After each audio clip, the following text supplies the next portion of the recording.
제가 먼저 읽겠습니다. 예레미야가 모든 백성에게 그들의 하나님 여호와의 말씀 곧 그들의 하나님 여호와께서 자기를 보내사 그들에게 이르신 이 모든 말씀 말하기를 마치니 호세의 아들 아사랴와 가레야의 아들 요하난과 모든 오만한 자가 예레미야에게 말하기를 네가 거짓을 말하는도다. 우리 하나님 여호와께서 너희는 애굽에 살려고 그리로 가지 말라고 너를 보내어 말하게 하지 아니하셨으니 이는 네리야의 아들 바룩이 너를 부추겨서 우리를 대적하여 갈대아 사람의 손에 넘겨 죽이며 바벨론으로 붙잡아 가게 하려 함이라. 이에 가레의 아들 요하난과 모든 군 지휘관과 모든 백성이 유다 땅에 살라 하시는 목소리를 순종하지 아니하고 가레의 아들 요하난과 모든 군 지휘관이 유다의 남은 자 곧 쫓겨났던 여러 나라 가운데서 유다 땅에 살려 하여 돌아온 자 곧 남자와 여자와 유아와 왕의 딸들과 사령관 느부사라다니 아이감의 아들 그달에게 맡겨둔 모든 사람과 선지자 예레미야와 네리의 아들 바룩을 거느리고 함께 있겠습니다. 애굽 땅에 들어가 다바네스에 이르렀으니 그들이 여호와의 목소리를 순종하지 아니함이로라. 아멘. 우리 옆에 분과 한번 인사 나눌게요. 하나님을 절대적으로 신뢰해야 합니다. 하나님을 절대적으로 신뢰해야 합니다. 우리가 신앙생활 하면서 하나님에 대한 신뢰함이 없다면 아마 순종함도 없을 것입니다. 그러면 순종함이 없다면 우리가 하나님의 말씀을 따라 살지 않겠죠. 그래서 가장 중요한 것은 하나님을 신뢰해야 우리가 말씀 가운데 온전히 순종할 수가 있는 것이죠. 바벨론 왕 느부갓네살이 시드기야를 포로로 끌어갔습니다. 그리고 나서 누구를 세웠냐면 그다랴라는 사람을 총독으로 세우게 돼요. 이 그다랴는 다윗의 자손은 아니었습니다. 그러나 바벨론에 대해서 되게 우호적인 그런 생각을 가지고 있어서 아마 느부갓네살이 그다랴를 총독으로 세우게 됩니다. 그런데 이제 유다 지역에 이제 큰 혼란이 휩싸이는 사건이 발생하는데요. 다윗의 집안의 일원인 이스마엘이라는 사람이 그데라를 암살하게 되죠. 그의 추종자들은 물론이고 그리고 그가 머물러 있는 그 미스바에 가서 갈대아 사람, 그러니까 바벨론의 사람들까지도 이스마엘이 죽이는 일이 발생하게 됩니다. 아마 이스마엘은 그렇게 생각했던 것 같아요. 다윗의 집안의 일원이다 보니까 왕족이잖아요. 왕가의 혈통도 아닌 그다랴가 이스라엘의 유다의 왕으로 총독으로 세워질 수 없다라고 생각했을 수도 있겠죠. 또 한편으로 이스라엘이 바벨론에 의해서 멸망당하고 그 나라가 황폐해졌는데 그에게 부역하고 있는 그다랴를 보면서 민족의 반역자 매국노로 생각한 것 같습니다. 그러나 이스마엘은 이게 하나님의 뜻, 하나님의 계획, 하나님의 왜 이런 일이 벌어졌는가에는 관심이 없고 그냥 세상적인 자신의 어떤 혈통 그리고 신분에 집착해서 결국 하나님의 일을 거스리며 대적한 일을 벌인 겁니다. 이게 뭐 하나님의 뜻대로 말씀대로 움직이는 것이 아니라 그냥 자신이 속해 있는 어떤 생각들, 자신이 가지고 있는 그런 가치관으로 인해서 자기 멋대로의 그런 일을 벌이게 된 것이죠. 이스마엘의 악행은 여기서 머물지 않았어요. 이 성전 파괴를 슬퍼해서 제사드리러 온 사람들이 있었습니다. 이스라엘의 예루살렘 성전이 파괴되었다라고 그 소문이 나니까 하나님께 이제 제사드리러 온 사람들이 있었거든요. 근데 이스마엘은 그 사람들까지도 살해하게 됩니다.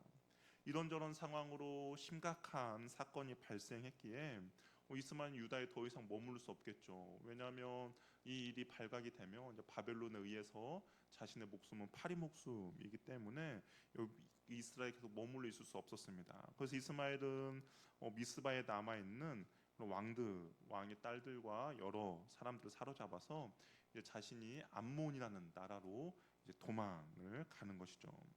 이스마엘의 모든 악행을 듣고 요하난이라는 사람, 오늘도 보면 요하난이라는 사람이 등장하는데요. 요하난이 군사를 이끌고 이스마엘을 뒤쫓아갑니다. 이스마엘은 포로로 잡혀있던 사람들을 내주면서 자신은 암몬으로 도망하게 돼요.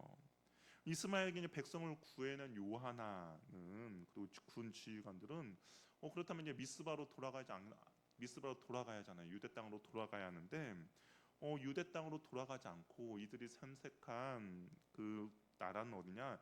애굽으로 가기를 결정하는 겁니다. 그러니까 이 유대에 있으면서 아마 이 바벨론의 그런 여러 가지 어려움에 자신들이 휩싸일 수도 있으니까 애굽으로 도망가기 결정하죠. 그런데 이제 막상 가려고 하니까 이들에게도 확신이 없었던 거예요. 왜냐하면 하나님께서 예레미야를 통하여서 계속적으로 했던 말씀이 있거든요.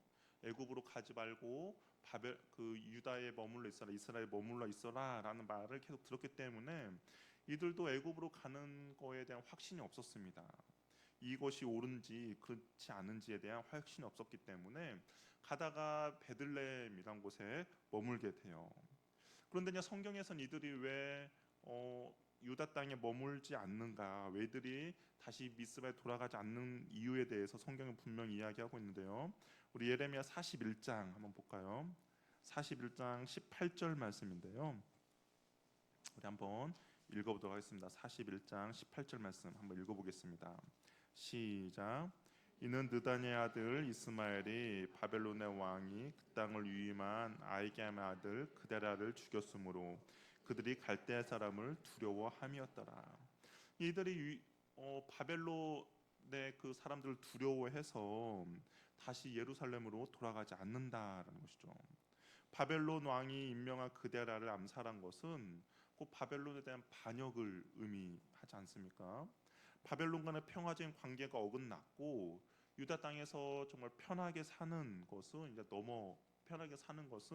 이제 그들에게 있어서는 딴 나라 세상의 이야기가 된 겁니다. 그렇기 때문에 자신의 목숨도 좀 구하고 그리고 좀 더 편하게 살기 위해서 이들이 선택한 지역은 바로 애굽이라는 나라라는 것이죠. 그렇지만 또 확신이 들지 않았기 때문에 이들이 예레미야를 통해서 자신들이 과연 애굽으로 가는 것이 하나님의 뜻인지 하나님의 뜻이 아닌지에 대한 확인을 하고 싶었습니다. 그래서 이들이 생각할 때 애굽은 자신들을 보호해 줄 것 같은 큰 나라라는 생각이 있었습니다. 그래서 하나님의 말씀보다 애굽을 더 신뢰한 만큼 강한 나라였는데 그럼에도 불구하고 마음의 찜찜함을 좀 해결하기 위해서 예레미야에게 기도를 부탁을 하죠.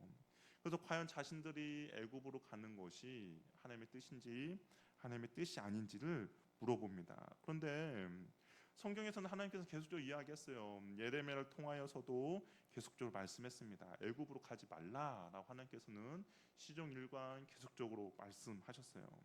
에스겔 선지자도 아무런 힘도 쓸 수 없고 아무런 도움도 되지 못하는 그들은 갈대 지팡이에 불과하니까 애굽을 의지하지 말라라고 하나님께서는 계속적으로 말씀하셨습니다. 또한 이 애굽이 가지고 있는 상징성이 있죠. 성경에서는 애굽이 가지고 있는 상징성은 하나님이 없는 옛 삶의 모습입니다. 그러니까 바로의 그런 권세 아래에 놓여 있던 이스라엘 백성들의 모습이 하나님이 아닌 사단의 죄와 사망의 권세 아래에 놓여 있는 그런 모습인 거죠. 그래서 성경에서는 애굽으로 돌아가지 말라, 옛 생활로 돌아가지 말라라고 계속적으로 이야기를 하고 있는 것이죠. 그러니까 애굽으로 돌아가는 것은 하나님이 원하시는 삶이 아니다라는 겁니다. 우리 신명기 17장 16절 말씀도 우리 한번 같이 읽어보도록 할게요. 신명기 17장 16절 말씀입니다. 한번 읽어볼게요. 시작.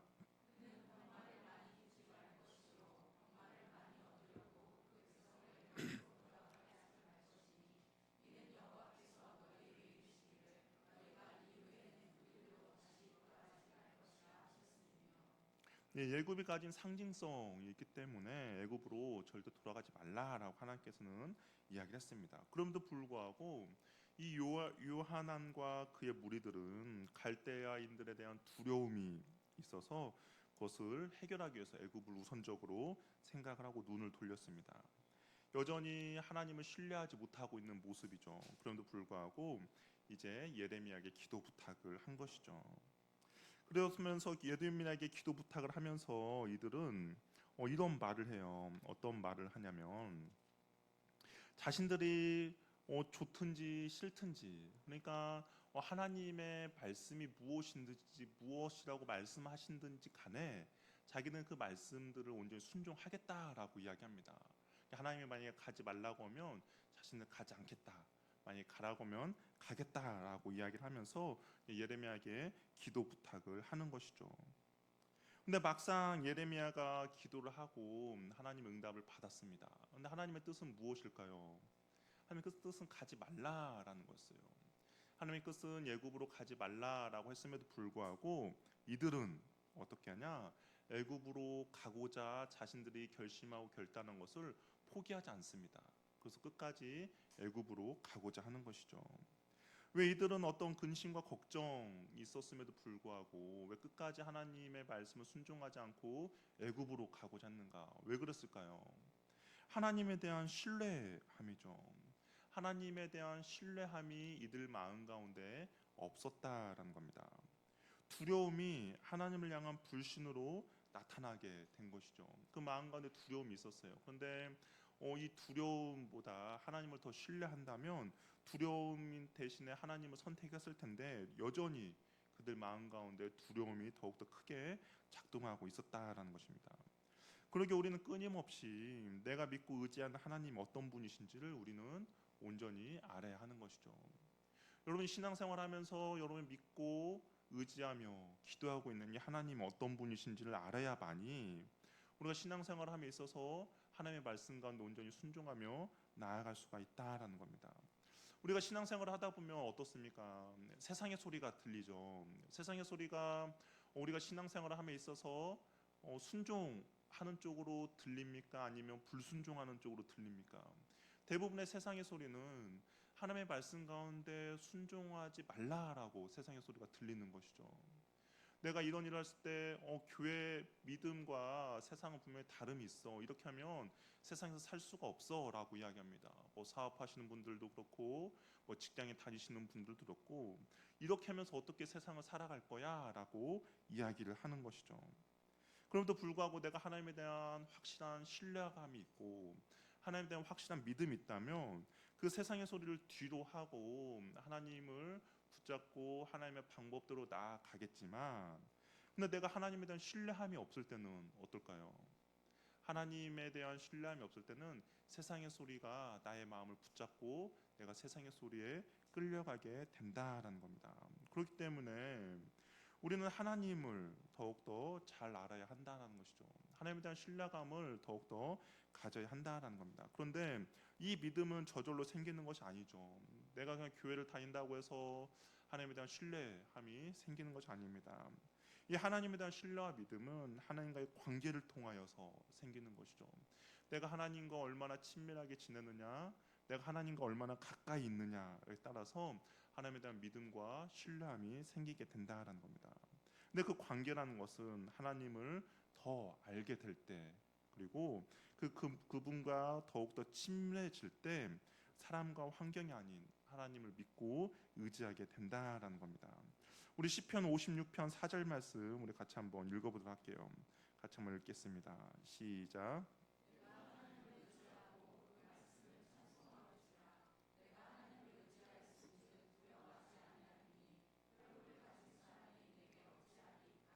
예, 내가 하나님을 의지하고 그 말씀을 찬송합니다. 내가 하나님을 의지하니까 사람들이 내가 어찌할 수 없다라는 거죠. 이게 세상의 소리가 아니라 내가 하나님을 더욱더 붙잡는다라는 거죠. 우리가 두려워하고 믿고 의지해야 될 분은 오직 여호와 하나님 한 분뿐이라는 것입니다. 요한왕과 사람들은 예레미야에게 기도 부탁을 했어요. 하나님의 뜻을 구합니다. 그런데 이들의 마음에는 하나님에 대한 신뢰가 전혀 없었던 것이죠. 그냥 자신들이 세운 계획 가운데 하나님의 사인이 필요했다는 것이죠. 나는 이미 애굽으로 갈 것을 다 결정해 놨어요. 그런데 그 찜찜한 가운데 하나님의 사인만 원했을 뿐입니다. 왜냐하면 예레미야의 대화 가운데 이들이 예레미야에게 기도 부탁을 하거든요. 그러면 보통 기도 부탁을 하면 어떻게 기도 부탁을 합니까? 우리 하나님께 한번 기도해 주십시오라고 그렇게 기도 부탁을 해야 돼요. 근데 이들은 예레미야에게 어떻게 기도 부탁을 하냐? 당신의 하나님이라고 말합니다. 그러니까 예레미야에게 기도 부탁을 하는데 예레미야에게 우리 하나님께 기도해 주셔서 우리가 애굽으로 가는 것이 하나님의 뜻인지를 한번 알려주세요라고 기도를 하는 것이 보통이잖아요. 그런데 뭐라고 그렇게 하는 것이 아니라 당신의 하나님 여호와께 우리가 마땅히 갈 길과 할 일을 보여달라라고 기도 부탁해요. 우리 42장 3절 말씀인데요. 우리 같이 한번 읽어보도록 하겠습니다. 예레미야 42장 3절 말씀입니다. 한번 읽어볼게요. 시작.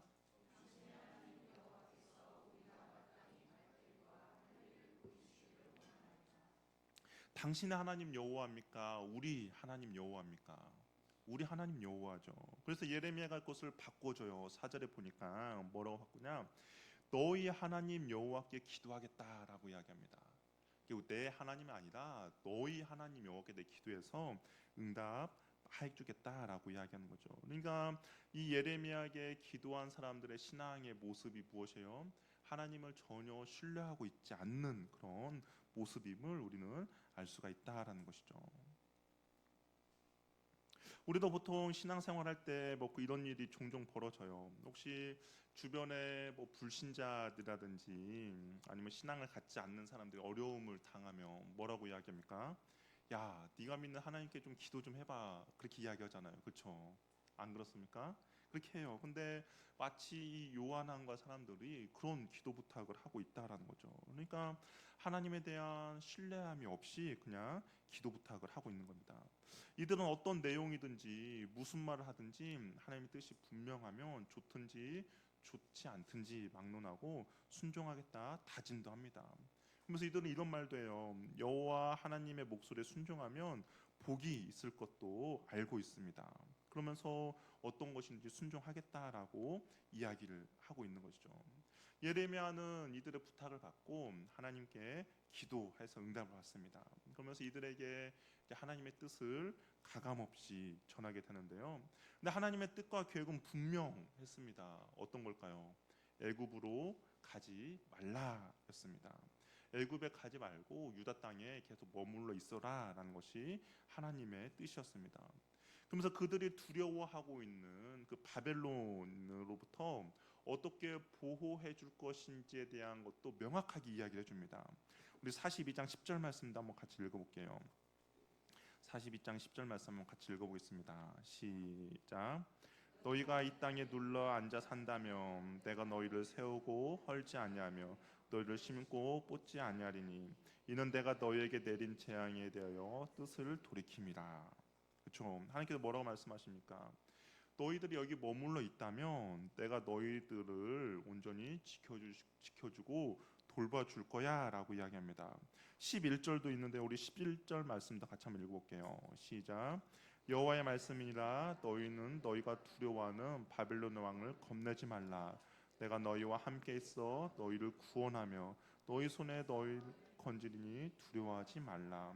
이들이 아까 두려워하고 있는 것은 바벨론의 군사 느부갓네살이었잖아요. 하나님께서 명확히 말씀하시죠.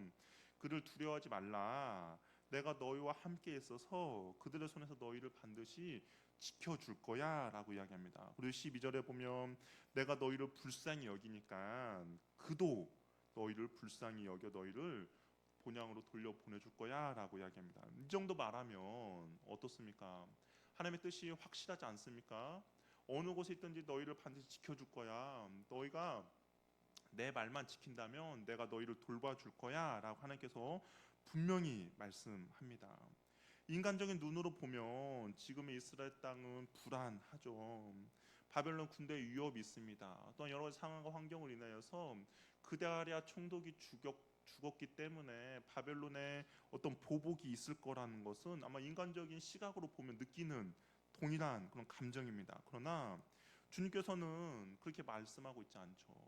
주님께서는 그 바벨론이 너희들을 죽이지 못하도록 내가 도와줄 거야. 그 왕이 너희를 불쌍히 여기도록 할 거야. 라면서 회복을 약속해 주는 것이죠. 상황과 여건과 인간의 기준으로 판단하지 말고 하나님의 말씀, 하나님을 전적으로 신뢰하라는 겁니다. 바로 이것이 믿음의 싸움이죠. 세상에서는 그 두려움이 있습니다. 세상의 경험이 있죠. 세상에 자신이 바라본 어떤 시각적인 것도 있습니다. 그런데 하나님께서 그 반대의 말씀을 하고 계시는 거예요. 그러면 과연 우리는 이런 상황 가운데 어떤 것을 선택할 것인가? 바로 이것이 믿음의 싸움입니다. 여러분은 이런 상황 가운데 어떤 것을 선택하시겠습니까? 내가 어떤 경험을 했죠. 내가 어떤 눈에 우리 불 보듯이 뻔하다라고 이야기. 내가 이걸 선택하면 어떤 일이 벌어질지 뻔합니다. 그런데 우리의 믿음에서는 그렇게 말하지 않는 거예요. 하나님이 돌봐주시고 인도해 주시고 붙들어 주실 거야. 그 믿음의 싸움 가운데 과연 나는 무엇을 선택할 것인가? 어떻게 보면 이들에게도 그런 믿음의 싸움이 벌어지고 있는 겁니다. 우리 시편 127편 1절 말씀 한번 같이 읽어보도록 할게요. 시편 127편 1절 말씀입니다. 시작.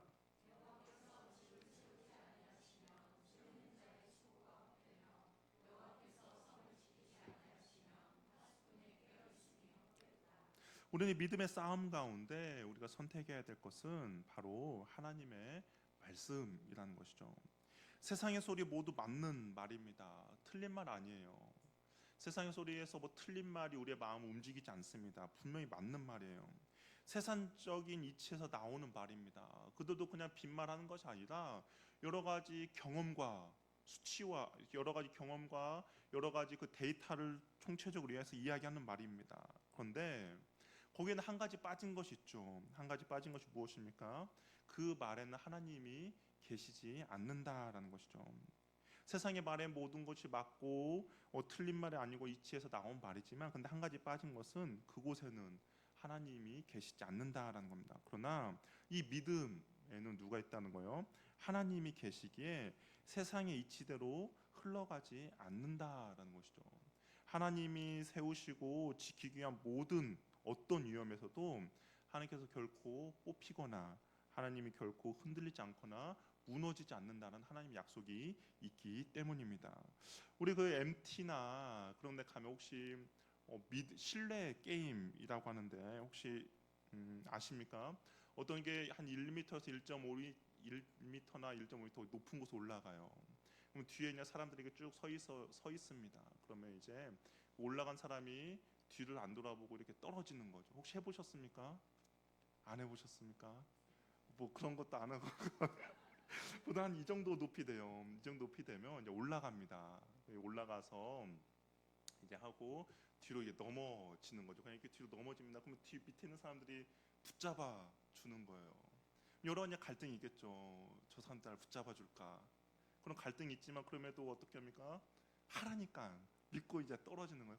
그러나 믿고 떨어지면 그 사람들 밑에서 다 붙잡아 줍니다. 그런 거 해보셔야 한번 해보시죠. 우리 나중에 한번 해보겠습니다. 근데 보세요. 세상의 법칙이 있죠. 중력 법칙에 의해서 떨어질 수밖에 없어요. 맞아요. 떨어집니다. 그것은 세상의 소리가 맞아요. 세상의 이치에서 나옵니다. 당연히 더 뒤로 떨어지면 떨어져서 뒤통수가 깨지고 다칠 수밖에 없는 상황입니다. 그런데 세상의 이치가 있지만 한 가지 무엇이에요? 하나님이 그 밑에 계신다라는 것이죠. 세상의 이치로서 떨어질 수밖에 없고 뒤통수가 깨질 수밖에 없고 다칠 수밖에 없음에도 불구하고 그 하나님의 손길이 그 떨어진 사람을 붙잡아 준다라는 것이죠.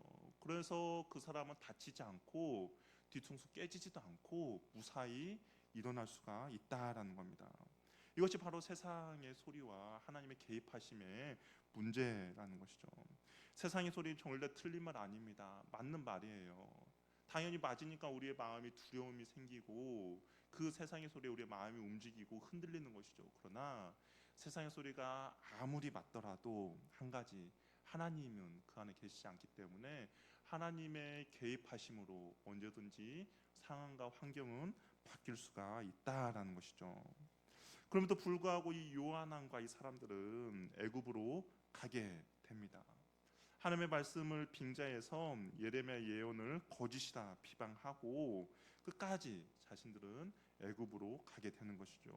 오히려 애굽으로 가지 말라는 것이 하나님의 말씀이라고 단정 짓기까지 합니다. 그러면서 오늘 읽었던 본문에서는 바룩이 예레미야를 부추겨 자신들을 대적하고 바벨론 사람의 손에 넘겨 죽이려고 한다라고 누명까지 씌우게 됩니다.